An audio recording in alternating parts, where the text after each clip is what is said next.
17th annual Sweetgrass Festival will be held this Saturday at the Mount Pleasant Waterfront Park. Nicole Harvey with the town of Mount Pleasant talks to me about the history of the festival and what you can expect this weekend for this edition of Quintin's Close-Ups. And if you haven't already, subscribe to my YouTube channel and like Quintin's Close-Ups on Facebook. Nicole Harvey, welcome to the award-winning Quintin's Close-Ups. Yes, absolutely. Thank you for having me. I'm so excited to be here. Oh, you're very welcome. I know that you are the special events manager for the town of Mount Pleasant. And obviously this coming Saturday, you're going to have, I believe, the 17th annual Sweetgrass Festival. Yes, sir. Unfortunately, the 16th annual had to be canceled for obvious reasons. So we are just thrilled to be bringing our community back together and cannot wait to see all of the beautiful things that everybody has been creating for 2 years, I guess. And Nicole, let me ask you, 17 years later, how do you describe the Sweetgrass Festival now? Oh my gosh. Well, it's just, I'll give you a little bit of history. Thomasina Stokes Marshall and her group, the Sweetgrass Cultural Arts Festival Association, started this festival 17 years ago. And then if everybody knows Thomasina, right? She has done so much for our community in so many different ways. And a couple years ago, in 2018, after the 2018 festival, she came to me. We've worked with her for many, many years on logistics for the festival. But of course, her group was in charge of doing everything, but they just kind of got to the point where it was becoming too much. Thomasina is a senior member of our community now, and it takes a lot to put on a festival of this size. So when she came to me and talked to me about the fact that she didn't feel like they could really do it anymore, I said, well, you have to talk to the town administrator and council, which of course I knew their reaction was going to be, this festival cannot go away. It's too important to our culture and to spotlighting this incredibly important piece of our heritage and our history. So in 2019, we, with help from Thomasina and a group of members in the community, also John Wright and Henrietta Snipe and some other people that I shouldn't forget, but we just all got together and we said, okay, let's keep this going. So in 2019, the town officially assumed operations for the festival at their request. And we were very happy to do so because obviously it's very important. And so I have kind of watched it grow and change over the past. I've been with the town for almost 11 years now and worked very closely with Thomasina in all that time. And so we had a good idea of what the festival was and what it needed to continue to be. And we certainly wanted to keep things as similar as possible to the way they've been doing it because they did a great job. And so 2019 was our first year as the managers of the event, and then 2020 happened. So this is really our second year doing it. Of course, we were in the process of planning it, like we did all of our events last year. You can't stop planning until they're officially canceled. We had no idea what was going to happen month to month last year. And so we're just thrilled to put it together again and have everybody. We've got about 50 artisans and basket makers who will be displaying all of the beautiful things that they've created. And we will have Sweetgrass Basket demonstrations. Henrietta Snipe will be doing those in the nice air-conditioned Cooper River room. And we'll have a slave artifact exhibit and some demonstrations related to that. So it's very interesting and an important piece for people to remember kind of where we are, where we were and where we've come from, and to celebrate that the progress we've made, I think. And so we'll have some great performers on the stage and storytellers, and I think people will learn a lot. Bring the kids out, bring your sisters, brothers, everyone, because I promise you, no matter how much you think you know about our culture and the culture that really predates the town of Mount Pleasant, you'll learn something on Saturday, and the kids will love it. And we'll have some caricature artists and kids activities for the kids to enjoy, but really just come ready to look at some beautiful art and some beautiful baskets and learn more about our community and support these local artisans and basket makers who have had a really tough year. Yes, So, indeed. What more have you learned about the culture? oh my gosh, so much. I mean, and I'm thrilled also, not only all the things that I've learned from Thomasina and her group, but we've been working with Corey Alston is a local Yes. basket maker who is now on the Culture, Arts, and Pride Commission. And so I've learned so much from him. And just, it's such a tight knit community and so giving. And it's really just amazing to me, the time and the effort and all of the things you don't think about that are required to create a basket. I mean, they don't just, the sweetgrass doesn't just appear in their garage and they start putting it together. They have to go out and find it and harvest it. And that becomes harder and harder as the years go by and there's less and less of it. So it's really interesting to see the whole process from start to finish. And that's something that people will learn a little bit more about as well. Absolutely, and a lot of people might not know that Corey is from Mount Pleasant and went to public schools there, and he works with me on the market every day. But let me ask you this: why is sweetgrass so important these days? Well, first of all, I mean, it's just a huge part of our history, right? That we certainly want to continue to spotlight. I mean, a lot of people probably don't know there is a sweetgrass basket hanging in the Smithsonian in Washington, D.C. that says Mount Pleasant, South Carolina, because we were the birthplace of the Sweetgrass Basket art form. And, the stretch of Highway 17 through Mount Pleasant is officially designated Sweetgrass Basket Makers Highway. And so it's just something very much like the blessing of the fleet in April spotlights an important part of our history, which is our shrimpers who've been here long before most of us. It's an important piece of keeping our history alive and hopefully getting young people involved in getting involved in the art form and keeping that going because it's something we don't, and the shrimpers face the same thing. It's a hard life. It's a hard job to do. And a lot of kids these days are not really picking it up, but we find that the more they learn about it, the more not only their parents and grandparents teach them about it, but the more they learn about it from people like Corey and Henrietta and other basket makers who are devoted to keeping the tradition alive, the more, and just with the shrimpers too. I mean, we lost an icon in that community, Wayne Magwood. He was very involved in keeping the tradition alive and mentoring the younger folks. And that is something that everybody that I've met is very passionate about doing. And so this is just a really good way to keep that alive and keep our younger generation involved and hopefully not let this disappear as the older generation passes the baton. Absolutely, and I know, Nicole, you talked earlier about logistics. What were the logistics behind the scenes when it came to COVID versus this year? Oh, geez. Well, the logistics for COVID, we were trying very much throughout the whole year last year. My team and I were on so many different webinars about what does the events world look like in a pandemic. And obviously, for the most part, it looked non-existent. But we did find some ways to make things smaller, space things out, do some little things. But so in a sort of post-pandemic world, as we come out of this gradually, thank God, you'll see some differences in the way the festival is laid out. We have spaced people out more. In the past, everybody was kind of all grouped together, and then the big lawn was open. But we talked about it, and we said, the real focus of this festival is the artisans, right? So they should take up the entire space of the park. And so they will be spread out all over the park, kind of in clusters. And it will, we think, make people more apt to wander the park and go see everyone. And so logistically, a lot of that had to be thought through, right? And so how do we make people comfortable with coming out?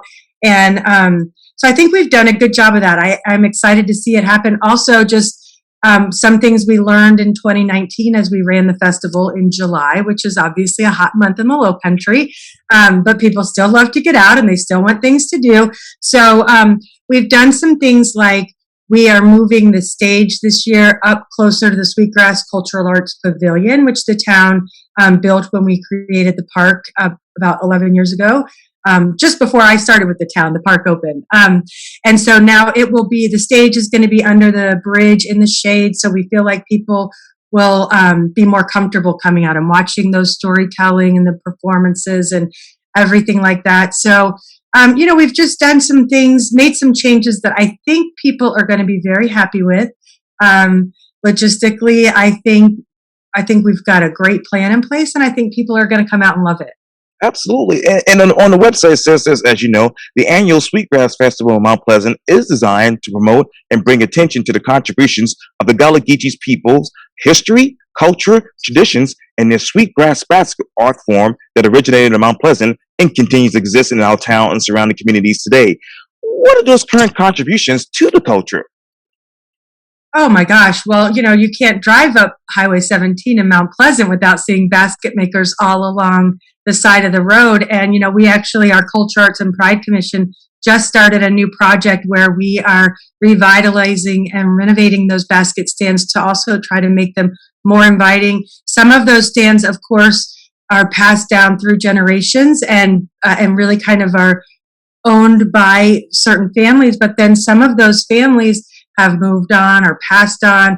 And so we've been working with Corey and Jeanette Lee to identify some of the stands and who we're really trying to create an inventory so we know who do the stands belong to, but also we're trying to do some landscaping and put a coat of paint on them and make them more inviting for the younger generation to want to go sit out there and sell their baskets. But then, also it's such an important piece of who we are and where we come from.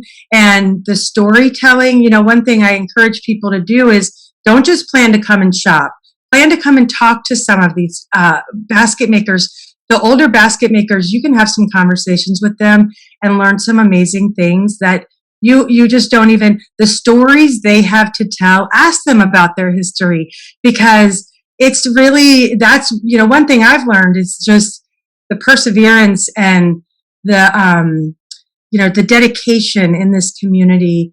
And some of the things that they have lived through are just, it's incredible. And the stories you'll learn about their family history is, you just can't find that online somewhere. That's the conversations you can have are just enlightening and so encouraging. And so, that's a piece of history. One thing we want to try to do, a long-term goal we have, is our historical commission also, of course, is very involved with keeping the stories of the basket makers and our history alive.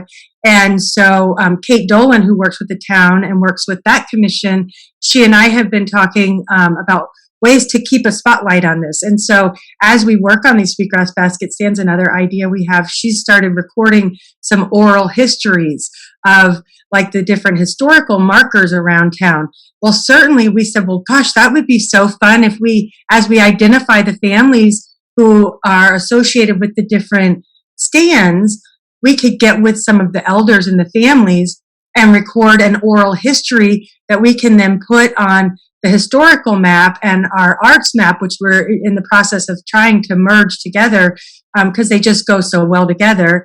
And so, in the future, I hope to be able to keep alive the history of the families by recording these oral histories. And, it's just something that we can't lose our history, right? I mean, we have to keep our history alive, and I think that's going to be a fun way to do it. So we'll also have one of the most amazing, another project that the Culture, Arts, and Pride Commission does is a art on the half shell. You might have seen at Town Hall our 4-foot oyster sculptures that we have people paint, and we just got one in this latest round of submissions it's a 4-foot fiberglass oyster sculpture that the artist has painted to look like a sweetgrass basket, Have you been to Town Hall lately and seen that? I saw the show last week over there, but I've been inside actually.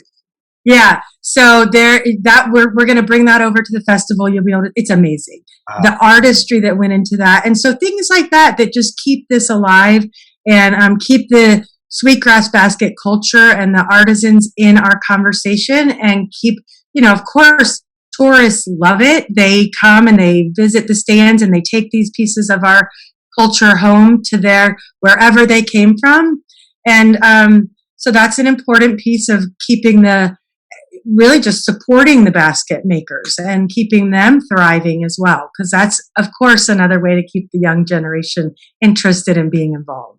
Absolutely. And I was just walking down 17 near Park West yesterday, saw a couple of the Sweetgrass Basket Makers. So that was so great to see.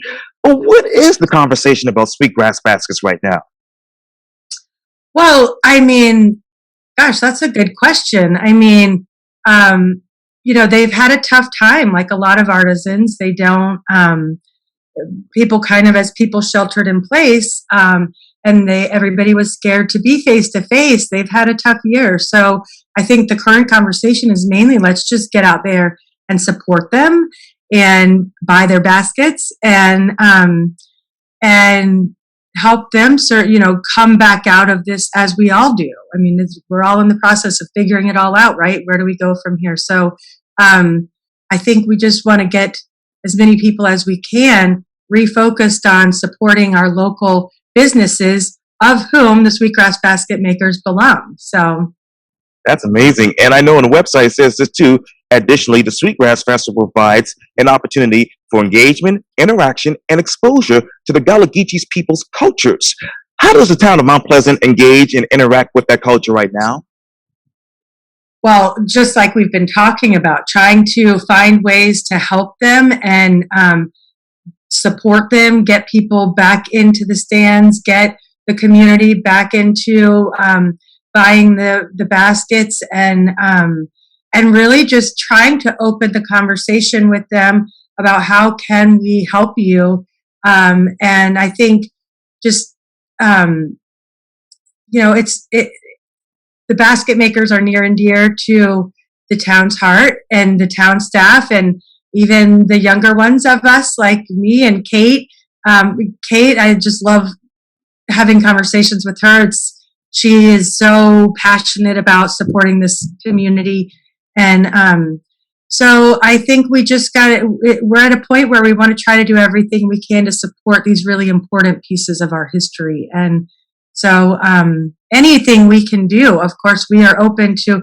As we started painting the basket stands a couple of weeks ago, immediately we started getting, the basket makers were reaching out to us, to Jeanette, to Corey, how can we use these? So, and, I think a lot of the basket makers, the younger people, don't necessarily know that some of those stands really nobody's using them. So we want to encourage people to get out there and sell their artistry. And so that's a big piece of what's happening right now. And what will be that Sweetgrass art form 5-10 years from now? Say that again? What will that Sweetgrass basket art form be like 5-10 years from now in your mind? Oh my gosh. Well, I don't have a crystal ball, but the way I would love to envision it is that, as you drive up and down Highway 17, our basket stands are full and people are stopping and buying and talking and browsing and more than just, like I keep saying, more than just stopping and buying a basket, have those conversations, right? Because you and I know the more we learn about each other, the more we learn about our cultures and share our stories, the better off we all are. So in my mind, I'm hoping 5-10 years from now, we have an incredibly vibrant basket making community who is connected and working together to keep this culture moving forward and keep it part of our community. Absolutely. And I know you said this too, with the largest percentage of the original Sweetgrass basket makers, that is, living within the Mount Pleasant and surrounding communities. Mount Pleasant is also known as the home of the original Sweetgrass basket makers. How many Sweetgrass basket artisans are there right now in the town of Mount Pleasant? Oh my goodness, that's a good question. That's actually part of what we're trying to figure out as we work with Jeanette and Corey and our historical commission to build this basket maker inventory. That is a project we literally have just started embarking upon. So, I mean, I don't know if we can really put a number on that right now. I can tell you at the festival, we will have about 25 basket makers there. There's certainly a good number of basket makers who aren't quite ready to get back out into the community yet, and we understand that. You know, a lot of them are older and still a little nervous, and so we understand that. So putting a number on that today, I don't know.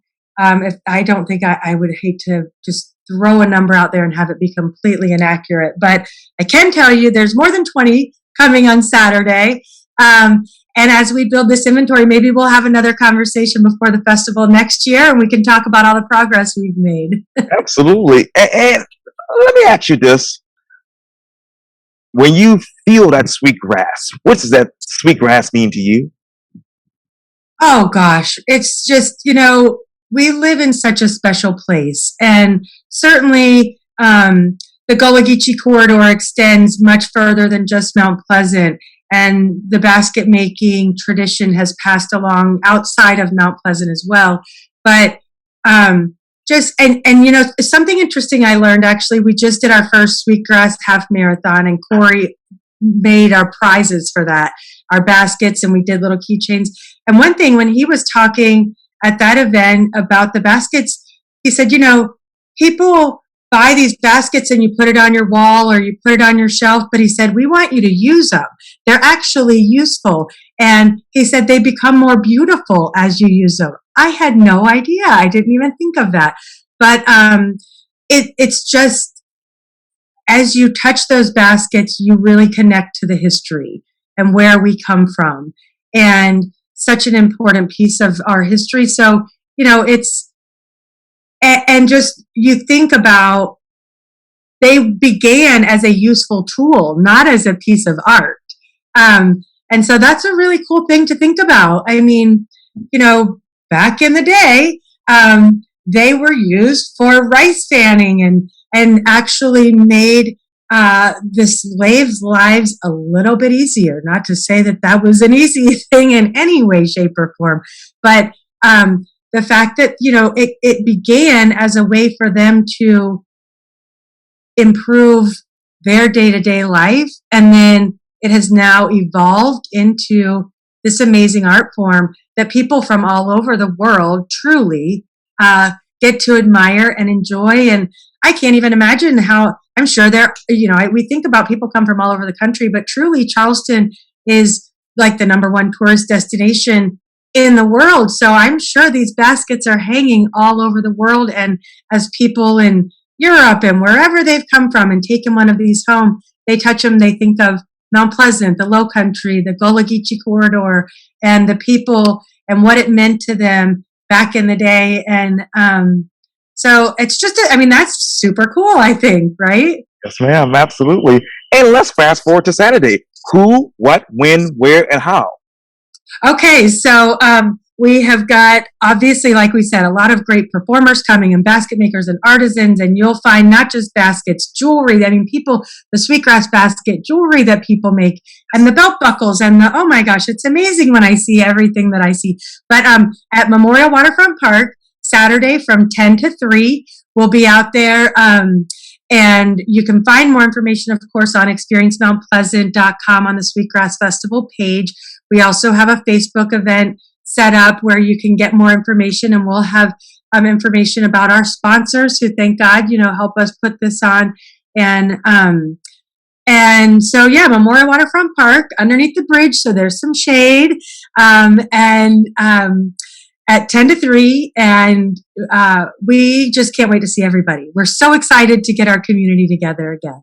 Absolutely, absolutely. Well, Nicole Harvey, thank you so much for your time. And again, welcome to the award-winning Quintin Close-Ups. Thank you so much. We appreciate you spotlighting our festival and our community. Oh, you're welcome. Anytime.